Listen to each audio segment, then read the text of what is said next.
Halo, assalamualaikum warahmatullahi wabarakatuh. Selamat datang kembali di Harian Official. Gimana kabarnya mbak-mbak? Sehat? Tak doakan dari Hongkong dari Indonesia, mbak-mbak semuanya sehat selalu di perantauan. Semoga terhindar dari mara bahaya, amin. Semoga rezeki ini sampean barokah selalu.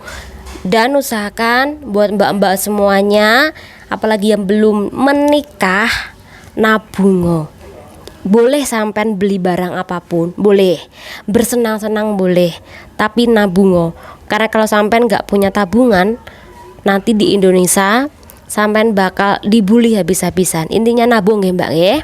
Oke kan kawan, kali ini kita bakal membahas dua kasus. Pertama, ini ada orang Indonesia yang ke negara Hongkong ini bekerja, tapi kerjaan ini secara ilegal kan kawan.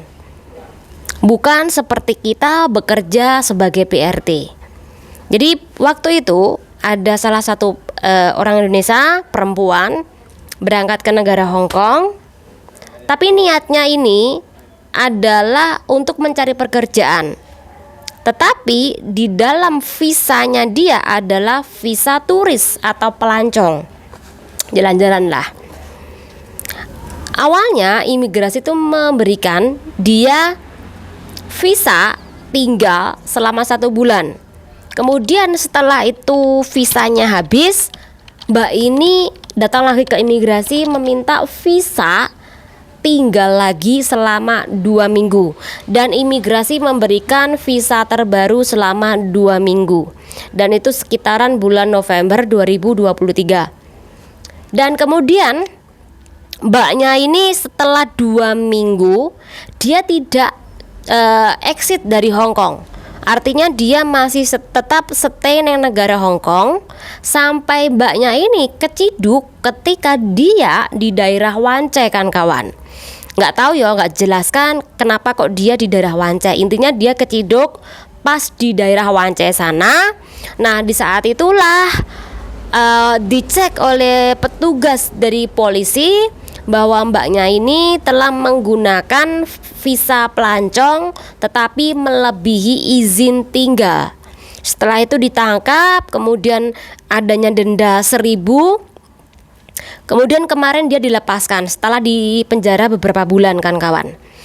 Di situ mbaknya diberi peringatan untuk tidak memasuki negara Hongkong lagi selama 1 tahun. Jadi tidak diperbolehkan memasuki Hongkong selama 1 tahun. Nah setelah itu bisa jadi dia bisa memasuki Hongkong lagi untuk liburan atau loihang. Nah kenapa kok kita membahasnya kan kawan? Ini beda dengan kita bekerja di sini sebagai PRT di negara Hongkong. Ketika kawan-kawan bekerja di sini sebagai PRT Hongkong dan kemudian nantinya kawan-kawan memilih overstay di negara ini, secara otomatis kawan-kawan ini apabila ketangkep selain penjara, denda, pasti deportasi dan pasti di backlist. Kadangkala backlist ini setahun 2 tahun itu pun tetap tidak bisa proses kerja lagi di negara Hongkong karena memiliki catatan pernah OS di negara Hongkong. Jadi semacam kok agak beda ya orang yang pertama liburan di negara Hongkong dan orang Indonesia yang prosesnya sebagai PRT di negara Hongkong tapi sama-sama memiliki kasus overstay kan kawan. Nah menurut kawan-kawan sendiri atau mungkin kawan-kawan memiliki pengalaman, pernah nih ada temen aku yang overstay di negara Hongkong bulanan atau bahkan sampai setahun, kemudian bisa kok kembali lagi bekerja di negara Hongkong. Silahkan komen kan kawan, karena saya penasaran sekali. Banyak cerita kawan ini yang tidak bisa proses lagi bekerja di negara Hongkong ini. Oke, kita bakal bahas yang kedua kan kawan. Jadi yang kedua ini kemarin tanggal 7 bulan Maret ini ada 4 mantan pekerja migran Indonesia sebagai PRT ini tertangkap oleh kepolisian dan juga oleh imigrasi ketika mereka ini bekerja secara ilegal.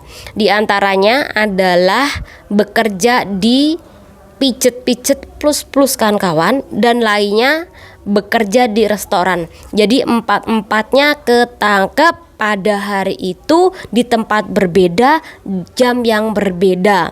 Jadi mereka tuh pernah bekerja menjadi PRT, mungkin karena tergiur gaji gede, akhirnya mereka memilih overstay. Ada juga diiming-imingi oleh orang lain untuk overstay, padahal yang iming-iming itu kalau dapat salah satu pekerja migran, maka dia dapat uang nih dari perusahaan besar atau dari agen lah. Jadi sekali lagi, sampean tuh diuntungkan ketika sampean overstay kan kawan. Jadi sekali lagi, jangan memilih overstay, itu saran saya. Karena yang untung tuh mereka yang mencarikan pekerjaan buat sampean, Mbak, nggih. Oke, ini yang kedua. Kemudian yang ketiga, mungkin mbaknya yang memilih overstay itu karena kesulitan mencari majikan baru setelah diputus kontrak oleh majikan, atau Anda sendiri yang memutuskan kontrak nih, karena kesulitan mencari majikan maka sudah habis batas visa tinggal nih, maka secara otomatis Anda bakal memilih overstay daripada kembali ke Indonesia dengan tangan kosong. Berjuang dulu walaupun apapun kondisi sampean di negara Hong Kong, baik itu overstay atau sampean ini masih berjuang terus-terusan untuk mencari majikan dengan cara sampean pindah lagi ke negara Makau untuk bekerja. Itu kan banyak sekali pilihan. Intinya Anda berjuang dulu sebelum Anda pulang ke tanah air. Jadi ketangkep, Mbak, ketangkep dan kemudian dipenjara tentunya. Sekali lagi, adanya perbedaan ketika orang loihang dan juga orang yang sudah pernah memiliki riwayat bekerja sebagai PRT kemudian nanti overstay. Jadi sekali lagi saran saya, hati-hati ketika kawan-kawan tuh memilih teman yang ngajak sampean untuk overstay, teman yang mengajak sampean untuk bekerja secara ilegal, teman yang mengajak sampean untuk kenalan kepada laki-laki hidung belang, perkaranya cuman karena pengen dapat uang yang banyak, pengen dapat membayar hutang. Jadi sekali lagi hati-hati, khususnya bagi adik-adik. Kalau yang sudah tua mungkin banyak pengalaman di negara Hong Kong, pasti masalah seperti ini sudah biasa dan tahu bagaimana cara mengatasi permasalahan. Tetapi bagi adik yang baru ini, kalau tidak tahu bagaimana cara mengatasi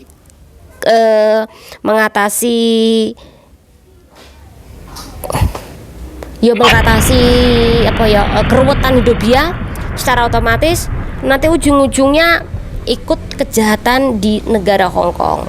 Contoh jualan narkoboy, atau mungkin laundry money, atau mungkin jualan apem dan sebagainya. Intinya hati-hati buat adik-adik semuanya. Semoga bermanfaat buat kalian semuanya. Jangan undur diri. Wassalamualaikum warahmatullahi wabarakatuh. Bye.